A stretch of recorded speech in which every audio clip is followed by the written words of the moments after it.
Welcome to Unbiased and On the Fence. I'm Shane. Thank you so much for joining. Well, this episode is all about some residue some people sent me. Special thanks to Sanity Check for sending me this Queen residue, and Josie for sending me this Berestein Bears residue. As well as I had a comment yesterday about the last video where I was mentioning some of the Bible changes and things like that, and actually I had two comments. One said I was an idiot that's just trying to get people away from religion, which I deleted because if I don't want to have to teach someone manners. You're going to come in, this is basically like my domain, and you're going to come in and just call me names, then you just get deleted. But if you had just simply said, this guy's trying to lead us away from religion, I would have agreed with you, because God isn't religion.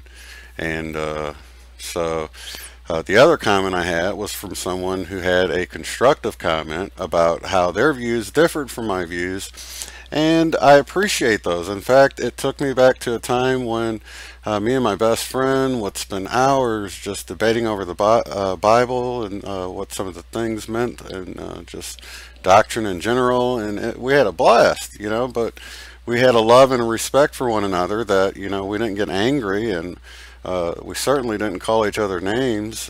So just goes to show that yeah, I don't want to have to teach people manners if we can't even have a sensible discussion, So just, if you're thinking about name calling, don't even waste your time, because I'm not going to waste my time responding. I'm just going to delete it, because I wouldn't come up in your house or place of business or whatever and call you a name, and I just think that's kind of rude. So anyway, the one that the comment I did appreciate actually led me to someone named David Vose, which I haven't checked out all of his stuff, but I couldn't believe how much he was able to stay within all the terminology of Christianity, but actually know so much. I was really impressed, because he did the impossible. I mean, he knew so many things that I found out that kind of let me out of the church, and reasons I don't even want to use the name Christianity anymore, because it just carries too much baggage with it. But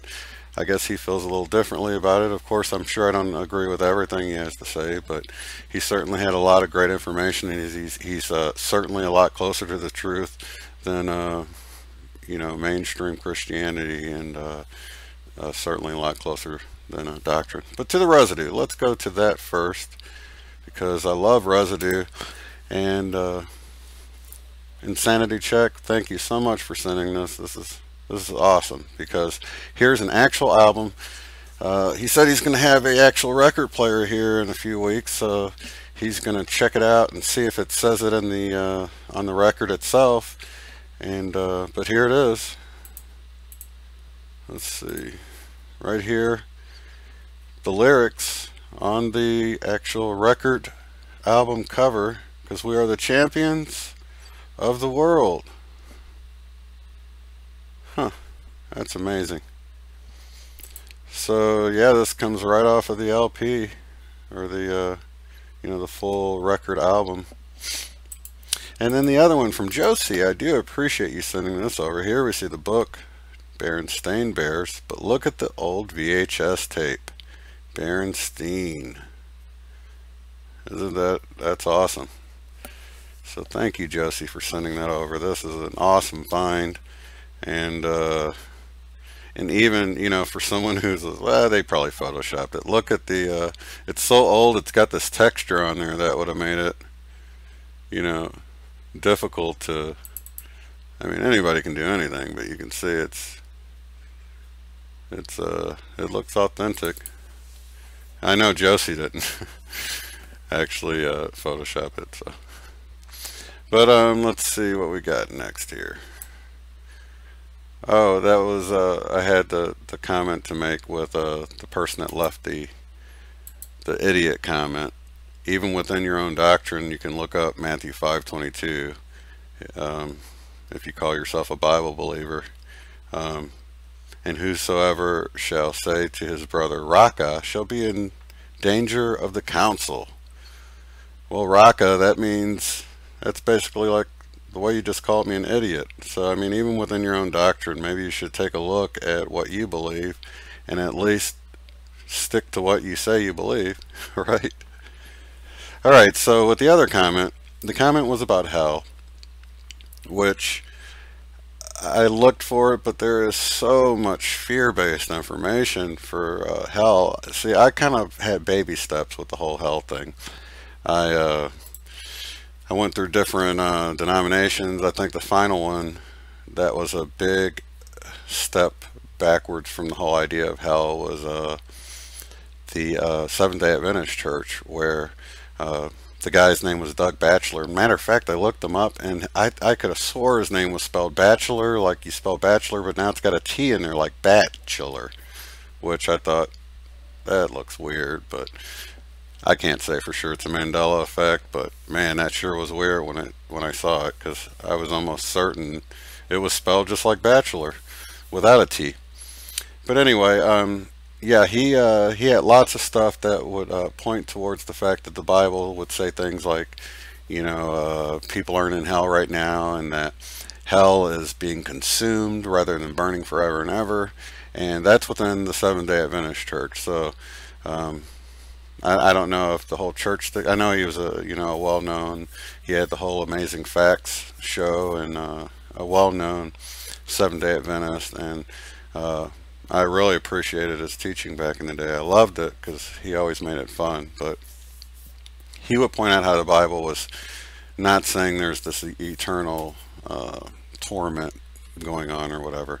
So that was my first big step back from, you know, how the Catholic Church preaches that you burn forever and ever in torment forever and ever. He taught that you were just consumed, you burn up, you cease to exist after you burned up, you know. But I've even taken a step back from there. I think, now I'm not saying I don't believe people pay for what they do in some way, or what goes around comes around, and that sort of thing. But I'm a big believer in reincarnation, and I believe that the Bible teaches reincarnation. And I will get to that in just a second. I want to play this clip from this priest here, and let you hear what he has to say. I don't think hell exists. I happen to believe in life after death, but I don't think it's got a thing to do with reward and punishment. Religion is always in the control business, and that's something people don't really understand. It's in the guilt-producing control business. And if you have heaven as a place where you're rewarded for your goodness, and hell as a place where you're punished for your evil, then you sort of have control of the population. And so they create this fiery place, which has quite literally scared the hell out of a lot of people throughout Christian history. Mm-hmm. And it's part of a control tactic. But wait a minute, you're saying that hell, the idea of a place under the earth or somewhere where you're tormented for an eternity, is actually an invention of the church? I think the church fired its furnaces hotter than anybody else. But I think there's a sense in most religious life of reward and punishment in some form. The church doesn't like for people to grow up, because you can't control grown-ups. That's why we talk about being born again. When you're born again, you're still a child. The people don't need to be born again. They need to grow up. They need to accept their responsibility for themselves and the world. What do you make of the theology, which is quite prominent these days in America, which is that there is one guaranteed way not to go to hell, and that is to accept Jesus as your personal Savior? Yeah, I grew up in that tradition. Every church I know claims that we are the true church, and they have some ultimate authority. We have the infallible Pope, we have the inerrant Bible. The idea that the truth of God can be bound in any human system, by any human creed, by any human book, is almost beyond imagination for me. I mean, God is not a Christian. God is not a Jew or a Muslim or a Hindu or a Buddhist. All of those are human systems which human beings have created to try to help us walk into the mystery of God. I honor my tradition. I walk through my tradition. But I don't believe my tradition defines God. I think it only points me to God. And that is that. I really appreciated the way he worded that. Now, back to my studies with hell and everything. If you really get into if you get out of Strong's Concordance and you look up the word that was translated into hell and get back to the original meaning of it, that will sort of uncover how this deception was placed within the Bible. I think the person Joe mentioned a few scriptures like where Jesus mentions hell, and I know one of the times it's translated as hell, but he's speaking to the fire pit out where they would burn trash and corpses and things like that. And but there's Sheol, there's Hades. But yeah, you can, in whatever instance you're looking at, you can check with the Strong's Concordance and you can see how the word was translated at other places. Sometimes it's pit, sometimes it's like I was saying, a trash heap. So you got to really sort of dissect the Bible to really get into what a lot of these meanings are, because I mean it's right there. You don't really have to go outside the Bible. You just have to look and see how it was translated to get at the heart of why, by putting a little twist on it, they were able to introduce more of a fear-based doctrine into the church. Because if you feel fearful that you're going to burn in hell and that they've got the answers, you're going to keep going to their church. And they even had times when I can't even think of the name of it now, where you could pay a certain amount of money and stuff. It was totally a racket. It was it was just a worldly, manly system. It wasn't godly at all. So let me, Joe also mentioned about reincarnation. Now, we've gone over the Dolores Cannon stuff before, which is totally cool stuff. She do this past life regression stuff. And I totally had a problem with reincarnation too. Because, as most of you know, I grew up in the church.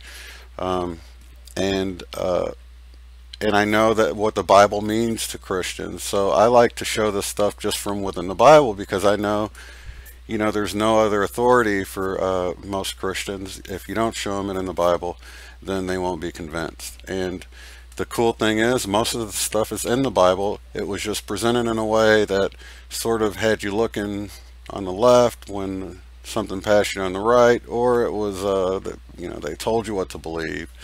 And it makes you miss it. But the scriptures I want to point out here, I think a good one is here's a good one. This is a good one. I feel like this is a good one.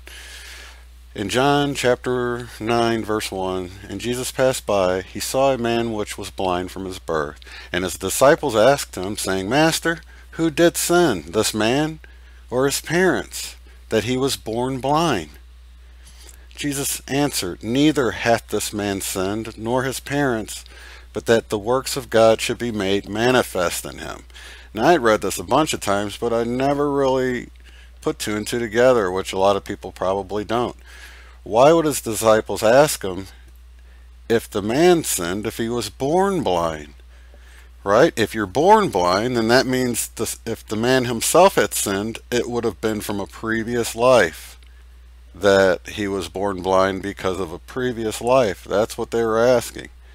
Now, because Jesus says that wasn't what it was, I can see a lot of people that not being good enough for him. So let's move on to something else here.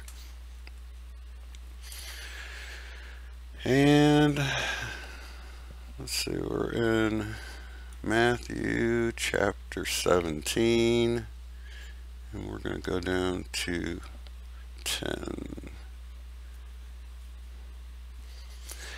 And his disciples asked him, saying, Why then say the scribes that, here's another Mandela effect, that used to say Elijah must first come? Just so you guys know, this doesn't change the meaning at all. I had two comments where somebody pointed out this is the original. This still means Elijah. We're looking at a Hebrew and a Greek translation issue going on there. So it still says Elijah, but it's not spelled out Elijah as it used to be. And Jesus answered and said unto them, Elijah truly shall first come and restore all things. But I say unto you that Elijah is come already, and they knew him not, but have done unto him whatsoever they listed. Likewise shall also the Son of Man suffer of them. Then the disciples understood that he spake unto them of John the Baptist. Now here we go. Why would they say John the Baptist is Elijah unless there's reincarnation? Because he came in the spirit of Elijah. That means that Elijah put on, you know, that's my laugh because I said a meat suit. But the reason I say a meat suit, which I know it sounds sort of funny, is because when you say incarnate or reincarnate, when I was learning Spanish, meat is pronounced carne. So it's like the root word is like meat or flesh, right? So it's like saying to put on flesh or to put on new flesh, whether you're saying to incarnate or reincarnate. So I always think of it, it makes me think of it like we're wearing a flesh suit or a meat suit. So yeah, so Elijah swapped out his meat suit, put on a new one, and they called him John the Baptist. Reincarnation. And this, if you want to look, is in 1710 through 12. And here's another one, and this one's pretty, let's see, is this the one? This one is in Matthew 19:28.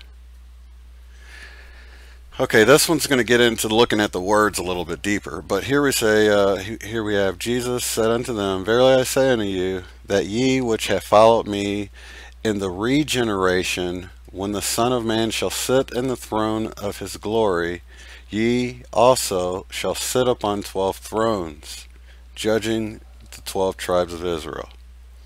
Now, it's important for me to note here that this says regeneration, and I know a lot of people will say, well, he's just talking about, you know, because keep in mind, he said this to his disciples. It was actually Peter that was talking to him, and he said, now we know Peter died, we know none of this happened while they were alive, so they all died, right? And then so someone might say, well, you know, they went up as spirits, and this is going to happen, they're going to sit on thrones as spirits.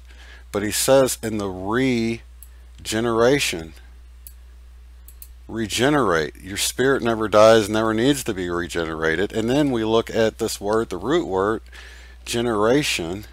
Did you know this is where our word gene comes from? Genes. You look at the Bible, Genesis, this is also that same word, root word, gene, Genesis. That's why the first book of the Bible is called Genesis, because it's about the first generation. You see what I mean? So our genes come with our flesh, right? So this is actually probably a better word to use than incarnation or reincarnation, because this is a regeneration. This is the genes being brought back into existence again. So here we have it again. They don't use the word reincarnation, but they use a word that's actually a little bit better, in my opinion. So there we have it. That is sort of and I will also, before I go, I wanted to read this part about the Bible and the law of one, because I don't want anybody to think I'm completely down on the Bible, because I'm not. It's just you have to use discernment, you have to use the Holy Spirit, and this is what Ra says in the law of one. And this link to the lawofone.info is below, but you can go here, and I actually went under the heading of books, and it's under Bible. Okay, assuming that it is all right to continue, we're down to the last 3,000 years of this present cycle, and I was wondering if the law of one is either written or spoken, is in either written or spoken form, has been made available within the past 3,000 years in any complete way, such as we're doing now. Is it available in any other source? I am Ra. There is no possibility of a complete source of information of the law of one in this density. However, certain of your writings passed to you as your so-called holy works have portions of this law. Questioner: Does the Bible as we know it have portions of this law in it? I am Ra. This is correct. Questioner.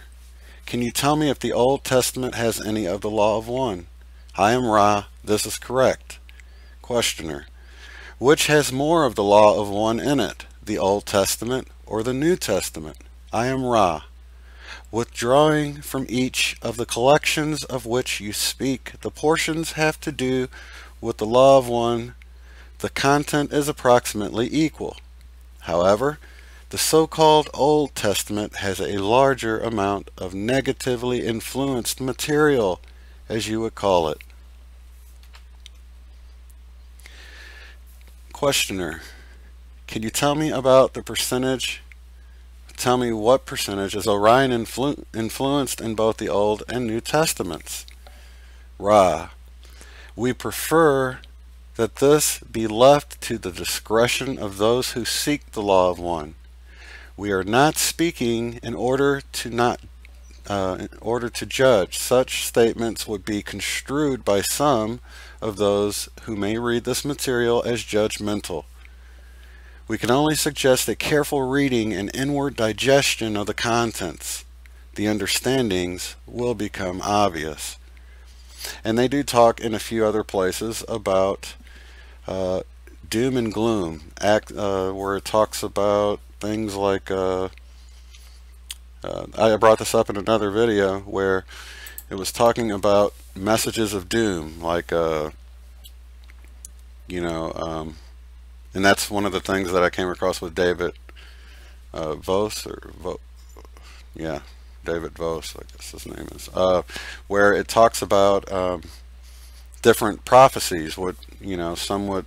Some prophecies would be good, but some would be like doom and gloom, and they sort of get into how you can decipher which is which just by the fear in it. Whenever it was fear-based prophecies, it was the Orion influence, and the Orion group was the negative entities that came over. They even talk how they hijacked the name of Jehovah, and that Jehovah was originally a good character and actually a group, like Ra is a group, and they hijacked the name. They created this elite priesthood within the within the Israelites, and started this whole elitism back then, and that's where all this distortion came into it. So yeah, whenever you see something that's where one group is elevated over another, or there's doom and gloom in there, these are really good indicators that this is some of the negative influence that's in the Bible. So if you just kind of keep that in mind, you can tell that'll give you a really good handle on what is of love and what is of fear, because God hasn't given you a spirit of fear. And when God says he's a jealous God, he's an angry God, a true ultimate God, the very top God, wouldn't get jealous and wouldn't get angry, because those are emotions of an inferior nature. I mean, that's real obvious once you realize it. You're like, oh, that makes sense now. I mean, because when I found out that you get angry because something unexpected happens, I thought, well, God said he got angry. How can anything that's unexpected happen to God if he knows it all? And then jealousy. That was a fear of losing something. I thought, well, why would he have fear of losing something? He knows if he's going to lose it or not, if he's God, and he's all-knowing, right? So once you know these things, it makes it a lot easier to decipher what was God and what was Jehovah, or Yaldabaoth, or Inky, or Enlil, and all these different names they go by. And I hope to have on, I'm trying to get on Matthew LaCroix, because he's done some great research on some of these, the Anunnaki and the ancient Sumerian tablets and things like that, to where, which is where Nibiru comes into all of this. And he has done extensive research. There's a great video on the Leak Project. It's linked below. It's called The Eagle and the Serpent. And he gets into how you can follow the eagle and the serpent all through history, and how one was Enlil, one was Enki. Enlil was all about warring and conquering, and you can follow the eagle symbology through all the different nations and things like that, just all the way through time. And then and that was Enlil, and then Enki was the one with the serpent. So you can follow the serpent through the dragons and the plume-headed serpents of Mesoamerica and the Far East and things like that. And you can see which one was sort of trying to push the wisdom, while the other one was sort of trying to go and conquer them and destroy these libraries with ancient wisdom and things like that. And it's really interesting, and you can, he's really done it in a scientific way. So I think if you guys haven't checked that out, that's linked below, and you'll definitely enjoy that. But that'll give you another hint on what's going on, because when I looked at the Garden of Eden story with, when you look at that and nobody's told you what to believe, it appears that the serpent actually told them the truth, and God, quote unquote God, was the one that lied to him. So if you do your homework with that and check that out, that's and I'm not trying to push Luciferianism or anything like that. I'm just pointing out that neither one were who you think they are, and there was a bigger agenda at work, and there's a deeper knowledge, as you would say. So I have enjoyed this, and I appreciate you guys listening, and I'll see you in the next episode. Have a good one.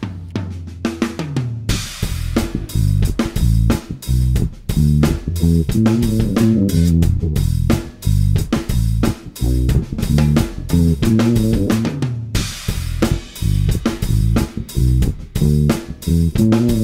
you.